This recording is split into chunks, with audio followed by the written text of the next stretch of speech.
OMG, hey, what's up?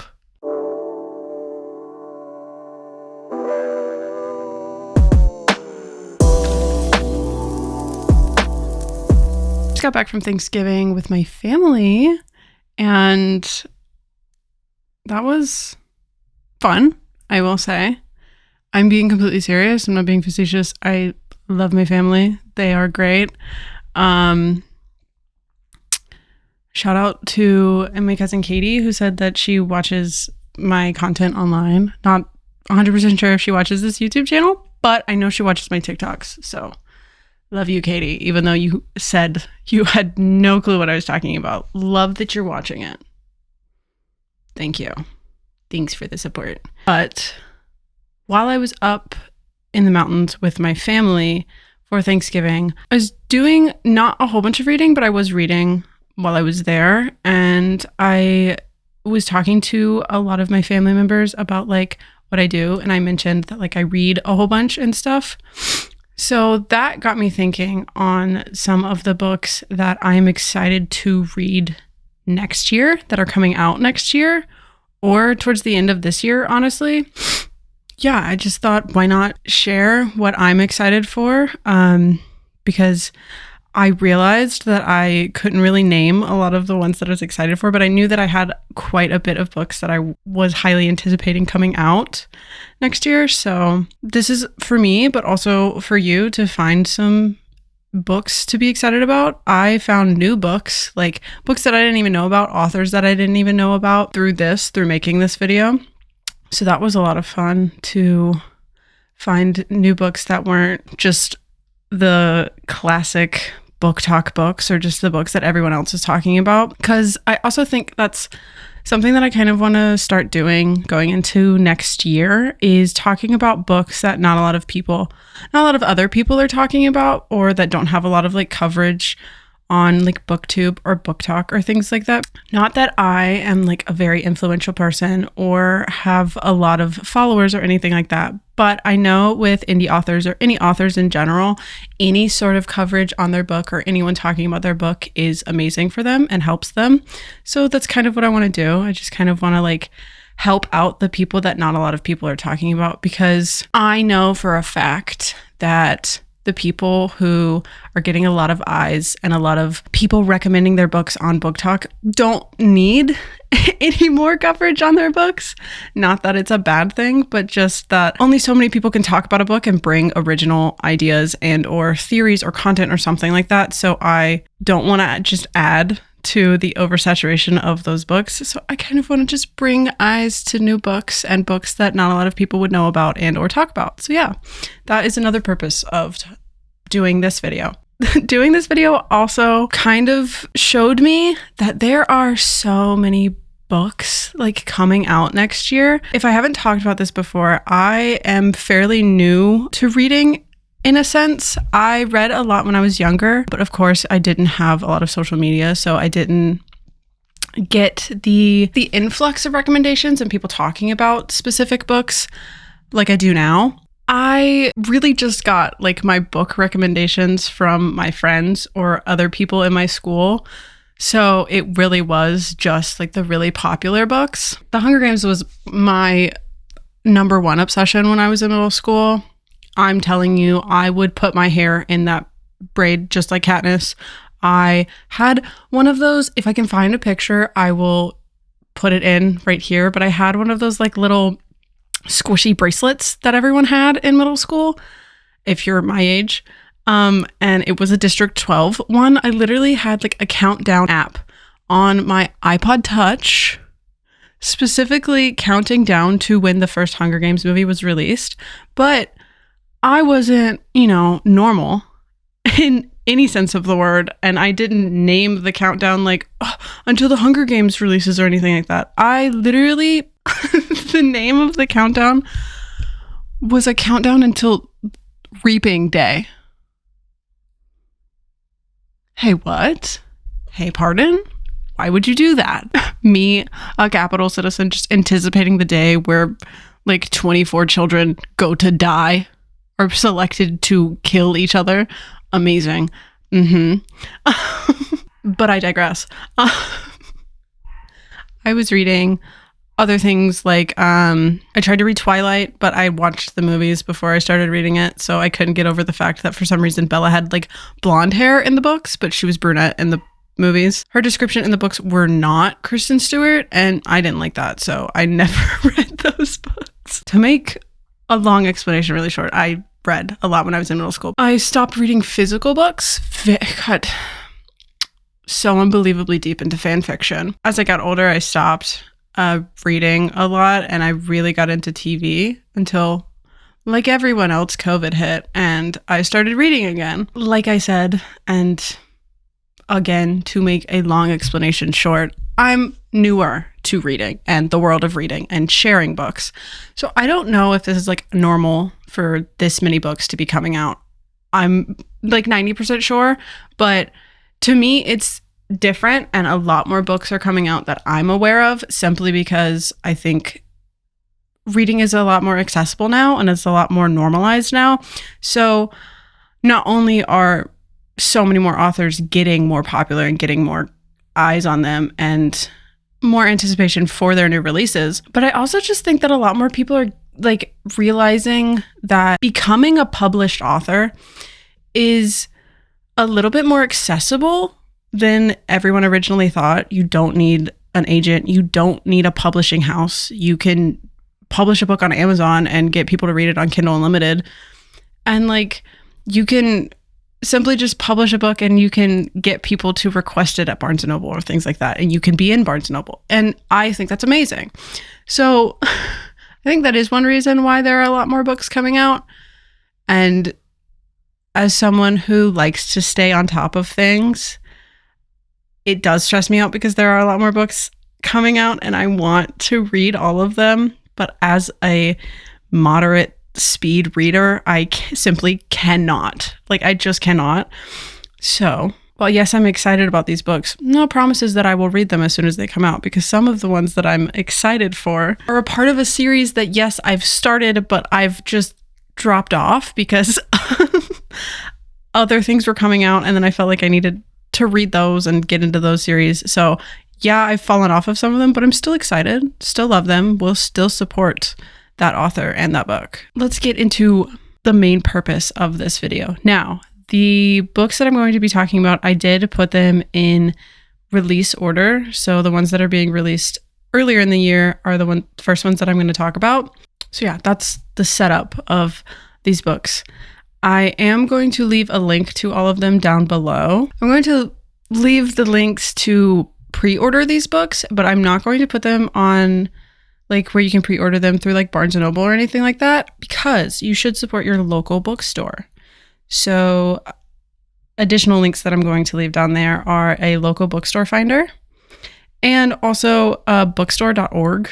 It's a completely online bookstore, so it is considered like a small bookstore. They aren't like a huge corporation. So that's pretty cool. And I do follow them on like TikTok and Instagram, and I think that they're pretty cool. So yeah, order from them or order from your local bookstore and support small businesses. So yeah. First book that's going to come out, which actually comes out on December 26th of this year. So it comes out next month. I, unfortunately, am not going to talk about or mention the name of because it is under St. Martin's Press. And if you don't know the tea about St. Martin's Press, there is an employee at St. Martin's Press that works in their marketing department. And they decided that it was super cool and super slay of them to post extremely racist, vile, and xenophobic stories on their Instagram. And when people saw this and were like, oh my God, hey, and told, like, let St. Martin's Press know about this, St. Martin's Press said, suddenly I cannot hear. Suddenly I don't know what you're talking about. Huh? And they have said nothing. They've not addressed it. They've not let this person go. They've not condoned it in any sense of the word. So unfortunately for you, St. Martin's Press, I will not be supporting you or talking about any of the books under your publishing house because that's like not cool. And I'm so sorry to that author. But I am excited about your book. I'll buy it when they address it. Thanks. I know some of you might be like, hey, if you aren't going to talk about the book, why include this in the video? Because I can. This is my video. Shut up. Next, there are actually 3 books that are being released on the same day in January, which it's January 16th, and those 3 books are Midnight Ruin by Katie Roberts, The Fury by Alex Michaelides, sorry if I butchered that, and most ardently, A Pride and Prejudice retelling by Gabe Cole. Now I'm going to go into these books individually and kind of like tell you about them, what they're about, and why I'm excited for them. Midnight Ruin by Katie Roberts. I'm so unbelievably excited for this book because it's the 6th book in her Dark Olympus series, which is it's a retelling of all of the Greek mythology stories. So like her first one, and I think her most popular one of this series, is Neon Gods, which is the modern day retelling of Hades and Persephone. And when I say retelling, I don't mean that like she's changed a lot about most of this. They're still gods. They still have powers. There's still magic and everything like that. It's just, it's set in a modern universe. So like they're within a city called Olympus, and like Zeus, Poseidon, and Hades are all CEOs. So they're really rich. Each of the gods is voted into like their station. So whenever they're voted into that station, they then take on that name.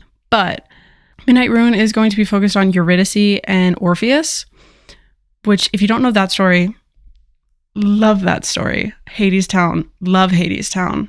I'm excited to read that. I'm excited to see like what changes are in that book in order to fit like the modern tone of her series. I have fallen behind on this series. The last book in the series that I read was Electric Idol. Electric Idol is the 2nd book in this series, so obviously I'm very far behind.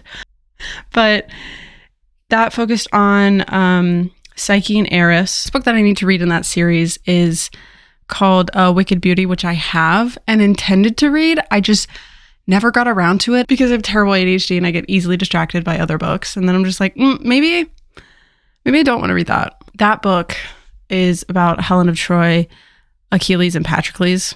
I forgot what the 5th book is about, but I'm excited for the 6th book.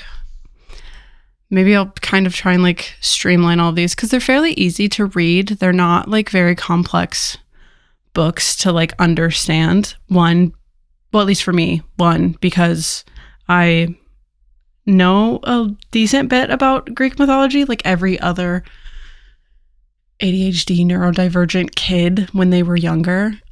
So that's maybe one reason why it's not super hard for me to follow, but they're also just not very like super complex books. Not that that makes it a bad book, and also not that that makes Katie Roberts at all any less of an author.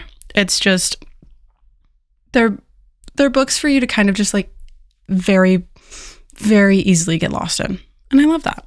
Next book is The Fury by Alex Michaelides, which he is the same person who wrote The Silent Patient. This book, love the cover. Like, can we talk about the cover? It's a murder mystery book that involves an ex-movie star on a secluded Greek island. Can you tell that word was hard for me?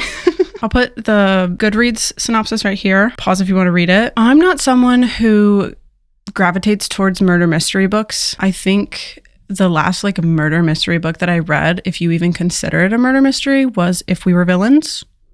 And I really liked that book.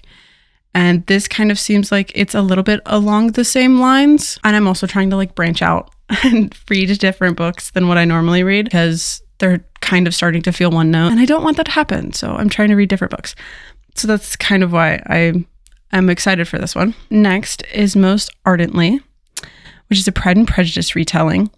This book, I immediately clicked on when I saw it on the Goodreads list of like 2024 releases because, as we all know, say it with me, I love Pride and Prejudice.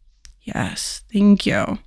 So when I saw this, I said, intriguing. I will read anything that is a Pride and Prejudice retelling, the book, a movie, anything like that. I'll do it. I'll give it a shot. I'll most likely love it. Let me give you a quick little overview. This is, like I said, a Pride and Prejudice retelling where Elizabeth is trans and goes by Oliver. Not in the entire story, because obviously it's still set in the original time period of Pride and Prejudice. But Oliver goes out once, I think it said like once every week or maybe once a month, something like that. He finds time to go out in society dressed as a man and goes by Oliver. And then he runs into Mr. Darcy and they become like besties as Darcy and Oliver. Like, stop, no, you're kidding. But this just seems like such a good book and I cannot wait to read this. If this sounds really good to you, please read it. Oh my God. I think it's YA. I'm not 100% sure. Even if it is, amazing. Because I don't know how anyone else feels about this, but I don't think that like YA means that it's any less of like a novel, and like it can't tackle complex things like being trans in the 1800s. So the next book to come out that I'm looking forward to is, of course, the third book in the Crescent City series, House of Flame and Shadow. It comes out January 30th. I'm so excited for this, but also nervous because I know Sarah and I know that she's probably going to do something that's going to devastate me terribly. And like, I'm ready for it, but I'm also not because I'm scared. Because Sarah likes to kill off people. I don't like that. Like, I do, but I don't. You know what I'm saying? You get it. One of the reasons why I am excited about this book is because at the end of House of Sky and Breath, which is the second book, she like combined the Crescent City universe and the ACOTAR universe, which I think is very interesting. And I love the concept that she's put throughout all of her books, that all of these worlds kind of exist on top of each other. Since all of her books have been coming out for such a long time, I think it's nice as like a reader to see that all of these things are connected and there is intention behind a lot of the choices that Sarah made throughout all of her books. It's really cool and just really interesting. And I'm very, very excited to see how all of this ends and how she's going to tie up all of these loose ends and all of these storylines. Not that this is the last book in the slightest. She said that she's like signed a contract for, I think, like 5 more books. I don't really know, but still, I know she's got a lot going on in that little noggin of hers. I will say one of my gripes with Sarah, and specifically this book, is all of the bonus chapters that are a part of this book. And I'm not just talking about how like 1 or 2 places have like exclusive editions with exclusive bonus chapters. I mean, like, there are 6 places in the US alone that have exclusive bonus chapters. Like, you're kidding me, right? I personally am not going to be buying any of the exclusive editions because I'll just read them when you guys upload them on Reddit. It's fine. That's how I read the bonus chapter from Silver Flames. That's how I read that. I found it on Reddit and I read it like that because who do I look like buying a whole other book just to get a bonus chapter?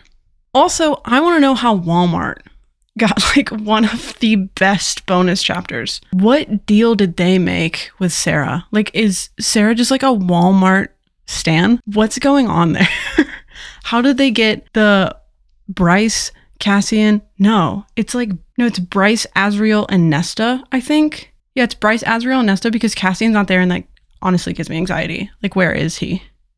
Where did he go? What's going on? Why is he not in the bonus chapter? That book stresses me out. Thinking about some of the things that are going to happen in that book keep me up at night.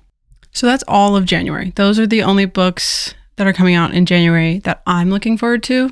They're not the only books to come out in January, obviously, but those are the ones that I'm looking forward to in January. Now, we move on to February. There's only one book coming out in February that I'm excited for, and it is called A Tempest of Tea by Hafta Faisal.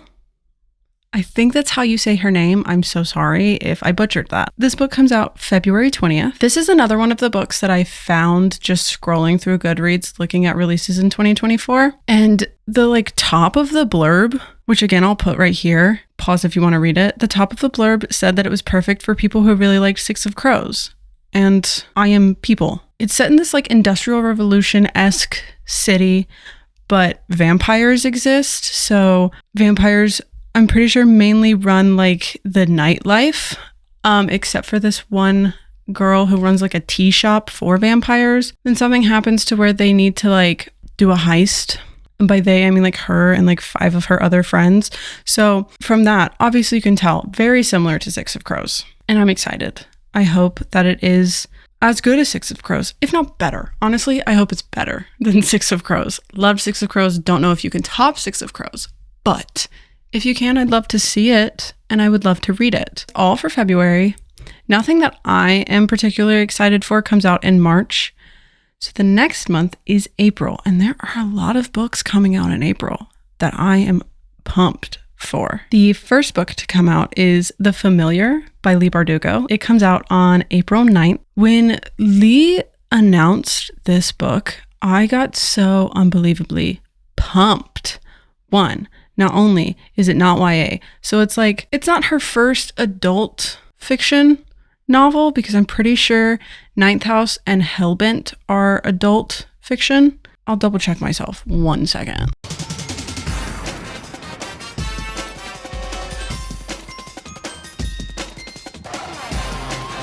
Yes, Ninth House and Hellbent are adult fantasy fiction. And like I said with A Tempest of Tea, I love Six of Crows.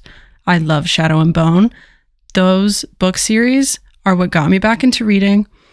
That TV show, one of my favorite TV shows ever. Don't ask me about how I feel about it getting canceled, because I cannot process that. Still can't. It's been like a week and a half. Still unable to process it. Still haven't fully coped with it. So personally, I can't talk about it. I'm so sorry. Like, no comment. When Leigh Bardugo announced this book, I lost my mind. This sounds so good. This book is set in the time of the Spanish Inquisition. It's about this girl named Luisa. She has magic and she's kept it a secret all of her life until she's found out. Then the family that she works for uses her to kind of like up their status, and it gets notice of one of the king's advisors, and he's trying to kind of like gain the favor of the king through her. It seems very interesting. I'm getting enemies to lovers vibes, which I hope. And also, if there's one thing about Leigh Bardugo, Bestie can write some angst. Bestie can write some longing. Bestie can write some yearning. And those are like my 3 favorite things. Angst, longing, and yearning. Even though longing and yearning, yes, potentially synonyms. I'm aware, but she's great at it. Very excited. Very pumped for this. I hope it's amazing. I know it's going to be amazing. Leigh, I love you. The next book to come out in April that I'm excited for is Funny Story by Emily Henry. This book comes out April 23rd. I just recently became an Emily Henry girly, and I'm talking like in June, I finally read Book Lovers, and ever since then, I've been obsessed with Emily Henry. I am at the end of Happy Place. I love Emily Henry. Yes, she writes vaguely the same story in all of her books. But have you ever thought, maybe I love them? Have you ever thought maybe they're amazing and groundbreaking and I'll never get over it? Okay. Anyway. Funny Story is Funny Story is about this girl named Daphne who was engaged to her fiance. Funny Story is about a girl named Daphne who was engaged to her fiance, Peter, and they moved back to his hometown in Michigan. But almost as soon as they moved back, if not well into when they moved back, he actually thought it would be like super cool and super quirky if he just like left Daphne for his childhood best friend, Petra. So Daphne finds herself without a second person to help support her living situation, and with a job as a librarian at the Children's Museum, which doesn't pay a whole bunch. So, how do you say, in a predicament. So she proposes that her and Petra's ex-fiance, Miles, move in together, be roommates, just because both of them happen to be in the same situation. So that's a setup to Funny Story. It seems a little different from her previous stories. It obviously still... Emily Henry tackles the idea that you're supposed to have like everything figured out by your mid-30s in almost all of her books, which I love, and it comforts me as someone who is in their mid-20s who has no idea what they're doing and feels like they're just kind of fumbling life. So it is comforting to me to read these books of people who are either well into their careers or were well into their careers and then decided to kind of just do a major switch, or something happens to them where they're forced to do a major switch. So I do really like that. But it seems a little different with the fact that the two main characters and the love interests don't know each other previous to the story starting. Most of her books have either like childhood best friends or long-term best friends, or people who met in college who have been friends, or people who were in the same major classes in college, things like that. It's people who have known each other, but then they meet back up in the story for whatever circumstance. So that's how I feel like a little different. I think it'll still be really good, and I am looking forward to it. Emily Henry is amazing. She is a wonderful and beautiful author, and I cannot wait to get my grimy little hands on this. The next book to come out in April is King of Sloth by Anna Huang. It comes out April 30th. Yes, I know, title kind of alarming. Interesting. But this is the fourth book in her King of Sins series, which she's doing the 7 Deadly Sins. I think I mentioned this in a previous video. And I just read the first 2 books in that series because the third one came out, I think, earlier this month. And I enjoyed King of Wrath and King of Pride. Obviously, like I said, I haven't read King of Greed, but it seems interesting. I've met the 2 main characters that are in King of Greed because they were in the previous 2 books, and it seems very interesting. It's a little different from the first 2 books and also the Twisted Love or the Twisted series, because in this book, not King of Sloth, but King of Greed, they're already married and he's trying to save their marriage from divorce. Okay, slay. Love that. But, sorry, again, a tangent. There isn't a blurb for King of Sloth. There's not even a cover. So that's crazy. But it's just confirmed to come out on April 30th. Not 100% sure what it's about. I don't even think Anna has said who it's focusing on. I'm assuming we already kind of know who they are because all of her series are standalone interconnected series. So I'm assuming that we already know these people. Don't really know. But nevertheless, I'm still excited for it. Anna Huang is a very good author, and she's one of the very few contemporary romance authors that I do really enjoy. And I don't find myself rolling my eyes at some of the things, some of the character dynamics or defining characteristics of characters. So that is one of the reasons why I do genuinely enjoy a lot of her books. The next book, there isn't an official release date for this book, but it does come out in April, and that is The Pros and Cons of Us by Emma Miller. In a previous video, I did a solo review of The List of Things by Emma Miller. If you've watched that video, or you should go watch that video, honestly, I talked about how I really enjoyed The List of Things, and I really enjoyed Emma's writing and her writing style. I also talked about how she was close to finishing the second book and was finished with the second book and was working on the third. I forgot exactly where she was, but she just recently did a title reveal and a release month for the second book, which is this book. So this book focuses on 2 of the side characters in The List of Things, which is Sienna, Carmen's best friend, and Lawson, who is Bellamy's best friend. Their relationship was vaguely mentioned in The List of Things, and that they had hooked up during the time of The List of Things. So I'm excited to see in more detail their relationship and how they kind of work. There isn't a blurb of this book. All we really have is from Emma's Instagram, which I'll put right here, the Instagram post.